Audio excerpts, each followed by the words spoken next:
The story begins on a brutal and desolate battlefield, a barren wasteland scorched by the sun, dust swirling in the air, and danger lurking from every direction. Here, two American snipers, Alex and his close friend Donnie, lie camouflaged among the dry grass, nearly invisible. Only the wind whispers in the midst of an eerie silence. Target 900 yards. Wide spot on. In the distance, American troops are seen slowly retreating from the front lines, while the enemy shadows them like death, impatiently waiting to strike. Without hesitation, Alex raises his rifle and takes down two targets in an instant. One shot, one kill. Silent, precise, and deadly. Fire when ready.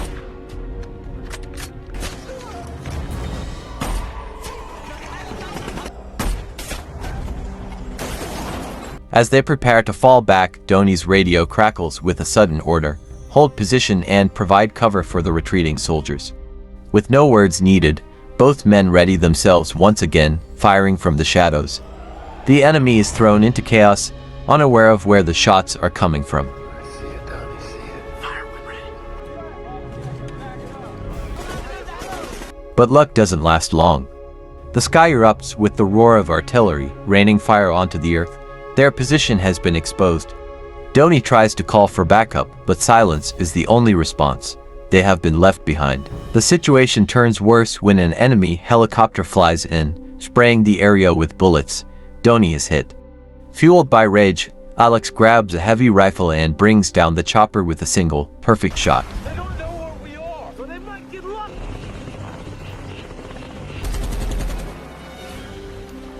Lamppost, do you read me? Shut it down. Left us here. Don't worry, we're getting home.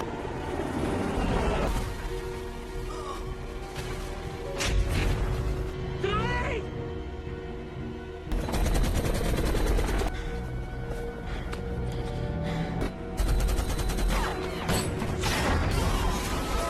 3 years pass. Alex survived that day, but Donnie never came back. Scarred both physically and emotionally, Alex left the military. He disappeared into the mountains, living alone with his dog, far from a world that had betrayed him. In the heart of American power, Virginia, a group of high-ranking officials convenes. Led by Colonel John, they review Alex's military records. He wasn't an ordinary soldier. Alex was a living legend, a sniper once capable of wiping out an entire enemy company on his own. Recognizing his exceptional skills, they agreed to locate him. But when they arrive at his remote cabin, John is met with a cold welcome. Old wounds still run deep, yet John knows how to reach the man. Slowly, he breaks through. John presents a critical mission. The President of the United States is the target of a possible assassination attempt by a long-range sniper with extraordinary precision, set to happen within 2 weeks. I need you to plan a presidential assassination. It was internal. Alex is asked to map out possible attack scenarios in 3 cities scheduled on the president's upcoming tour, focusing on likely sniper positions. But he refuses immediately. To him, the past is buried along with the war's victims. We need you to do this. I think your 5 minutes is up. And know you could have done something about it. Before John leaves, Alex expresses interest in their vehicle. Pretending to inspect the engine, he secretly photographs the license plate. Driven by a fading sense of duty, Alex starts his own investigation. He tests a 2-kilometer shot under extreme variables: wind, air pressure, Earth's rotation. The results are flawless. He realizes the attack isn't just possible, it's meticulously planned.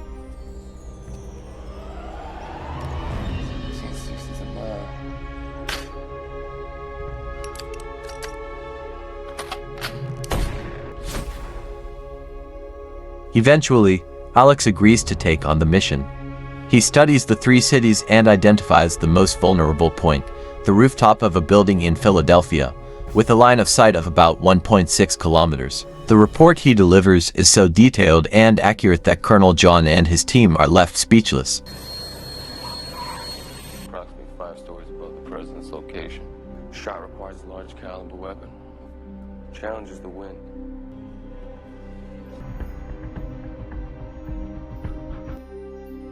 The day of the operation finally arrived. FBI agents were deployed throughout the area, securing the perimeter. Several snipers had already taken positions on rooftops. Meanwhile, Alex and Colonel John were monitoring the situation from an old building in the distance. Soon, a local police officer entered the room, and the colonel introduced him to Alex. Tie those low-round shoes. As the president began his speech, Alex, having accounted for wind direction and other variables, warned the colonel to arrest the shooter immediately.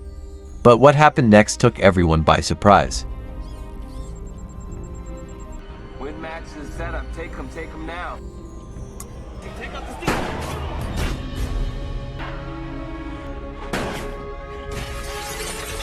Alex was shot twice and fell from a high vantage point, gravely wounded.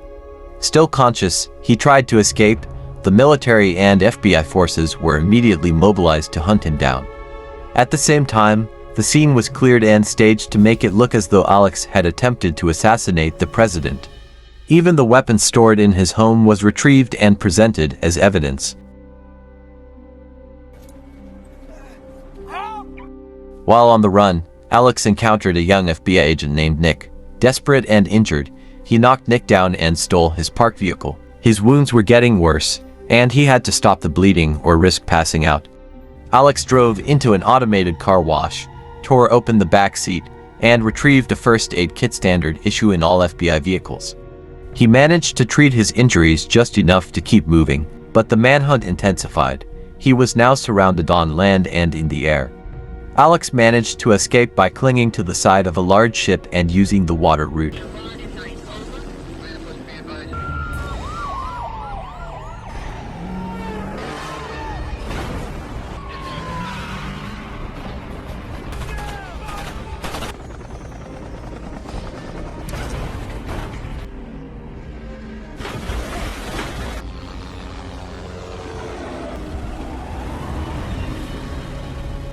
Once he reached land, he found an old abandoned car he could use.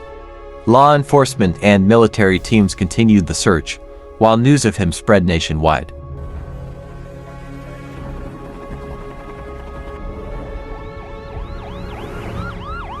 Back at FBI headquarters, Nick tried to convince his superiors that Alex wasn't the shooter. He insisted the real culprit was a police officer named Hyman, but no one believed him.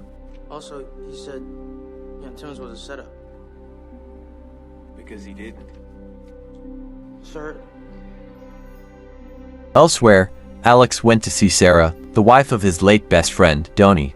Though she initially rejected him, Sarah eventually believed his story. She even helped by buying basic medical supplies so Alex could perform a self-surgery to remove the bullets lodged in his body.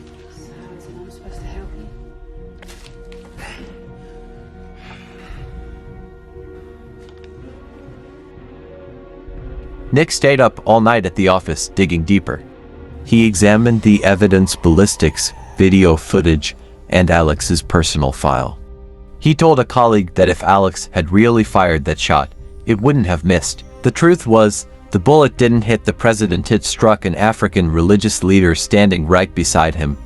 Meanwhile, Timon, the officer who had previously shot Alex, was found dead that same night, apparently killed during a robbery.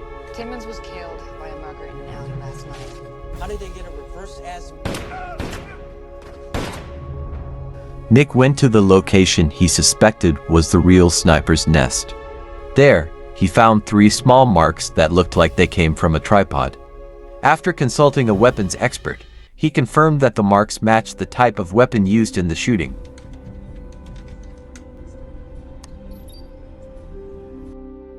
Alex's condition gradually improved, but he was emotionally devastated after learning that his beloved dog had been shot and killed when the police raided his home.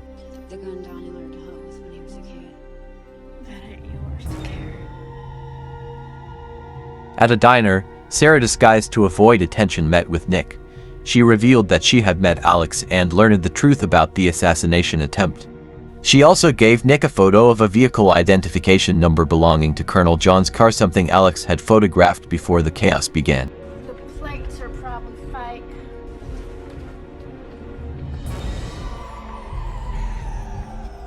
Nick's investigation started drawing suspicion from Colonel John and his men.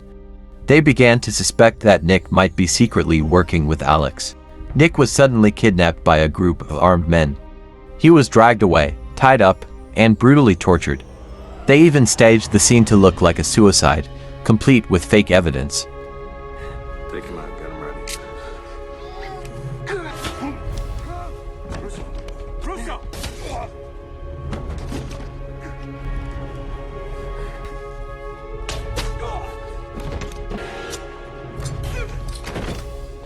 Just as Nick was on the brink of death, Alex arrived and rescued him. After ensuring Nick was safe, Alex dragged the bodies of the captors to a nearby riverbank to dispose of them and erase any trace of what happened. However, Nick was still hesitant, shaken, and unsure if he wanted to get further involved. Even if arrested, they would return under new names, new faces, and with even more dangerous power. Hearing this, Nick finally understood and chose to stand with Alex in exposing the hidden truth. Toss these boys in the water. In the end, the law will never catch and hold them. I'll take his legs. It's a good call, boy. Meanwhile, back at Colonel John's headquarters, panic had erupted. Their mission had completely failed. 3 elite agents sent out had been eliminated by one mysterious sniper. The conclusion was clear. Alex was still alive. A subordinate then reported that someone might have helped Alex recover Sarah, the wife of his late best friend, Donnie. Without hesitation, Colonel John ordered his team to capture her. And that young kid, FBI agent. Donnie Fenn's widow. Anniversary of his death. What are you waiting for? Take the jet. During their investigation, Alex and Nick visited a legendary weapons expert and sharpshooter. They asked a crucial question: who else could still make an accurate shot from 2 kilometers away? The expert replied, "There's only one other person. He used to be elite, almost on your level. But now he's disabled, wounded during his last mission." Who's alive that could do that? Them boys on the grass, you know, they were dead within 3 hours. You keep that in mind. Before long, Colonel's team captured Sarah, but Alex had already anticipated this. He knew it was a trap, so, with Nick by his side, Alex devised a counterattack. They broke into a hardware store and built bombs using everyday materials. Each device was carefully crafted. Pipe bombs and the rest.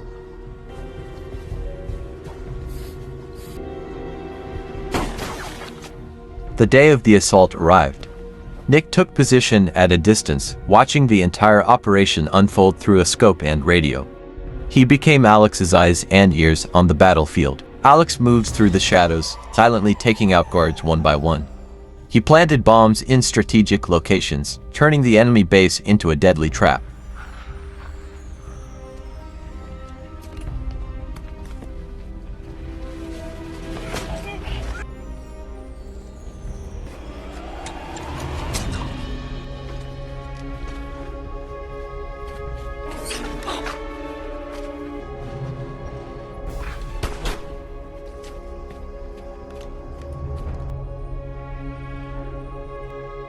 Johnson's real name. Eventually, Alex encountered an elite sniper.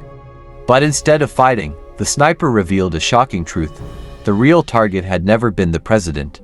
The intended victim was a prominent African religious leader standing beside the president during the speech. The reason? That man had uncovered the dark secret of Colonel John's past, a massacre of 400 villagers in Africa to clear the way for an American oil company. Colonel John was just the executor. The true mastermind was the senator from Montana. After confessing everything, the sniper took his own life, his final act of redemption. What exactly happened in Africa? They just killed him. Oh, in mass grave. 400 bodies. Think that an oil pipeline. Who runs Johnson? Senator from Montana, I think. What it is. Enemy forces quickly surrounded the area. Military helicopters unleashed gunfire from above. In a brutal firefight, Alex and Nick fought like ghosts in the night, unstoppable. They brought down the helicopters, broke through barricades, and left the enemy compound in ruins.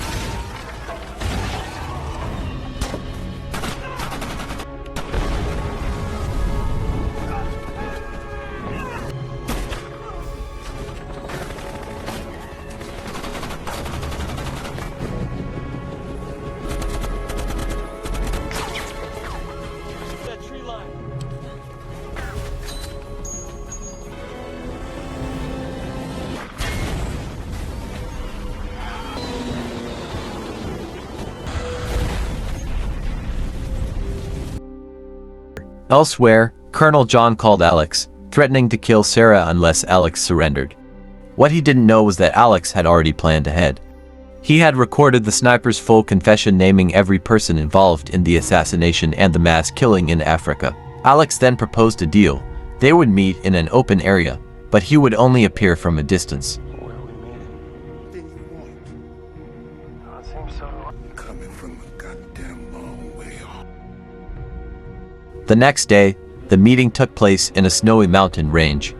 Colonel John arrived by helicopter, bringing Sarah with him. In the distance, a lone figure believed to be Alex walked slowly toward the rendezvous point.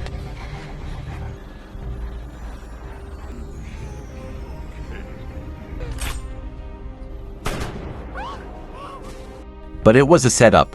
Colonel John had positioned 3 snipers to eliminate Alex. However, they misfired. The figure wasn't Alex, but Nick in disguise.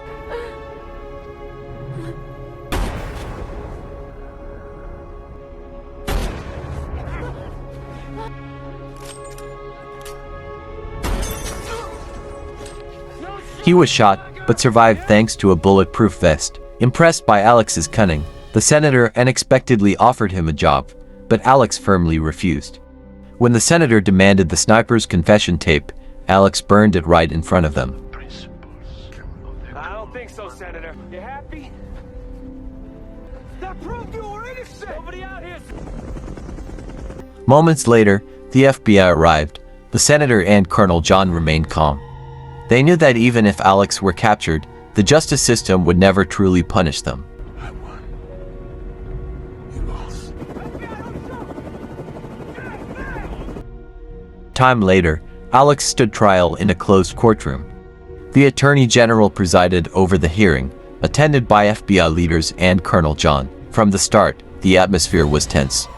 Colonel John looked visibly disgusted, but the Attorney General conducted the proceedings with neutrality. Alex was asked to present evidence. One key item was a bullet found in the victim allegedly from his own rifle. But it was soon revealed that the bullet had actually been stolen from his training grounds. In front of everyone, Alex loaded the bullet and pulled the trigger. Nothing happened. The weapon had a hidden locking mechanism, one that only Alex could activate. He then exposed Colonel John's role in the massacre of 400 African villagers.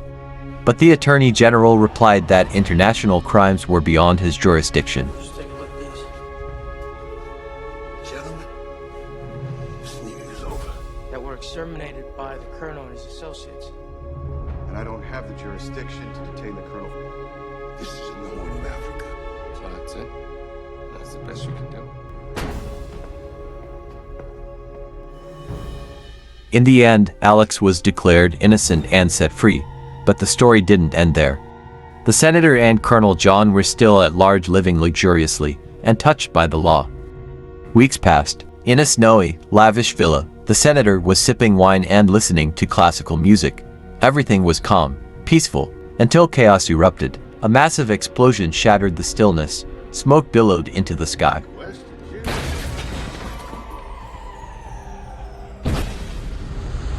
Do something. He's under the floor!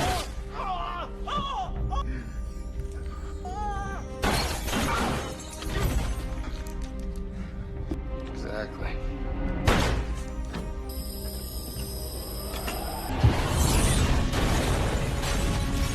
Alex had returned not as a soldier, not as a fugitive. If the courts of this country couldn't bring them to justice, then Alex's weapon would serve as the judge. And that day, justice was delivered not through a courtroom, but through fire and vengeance.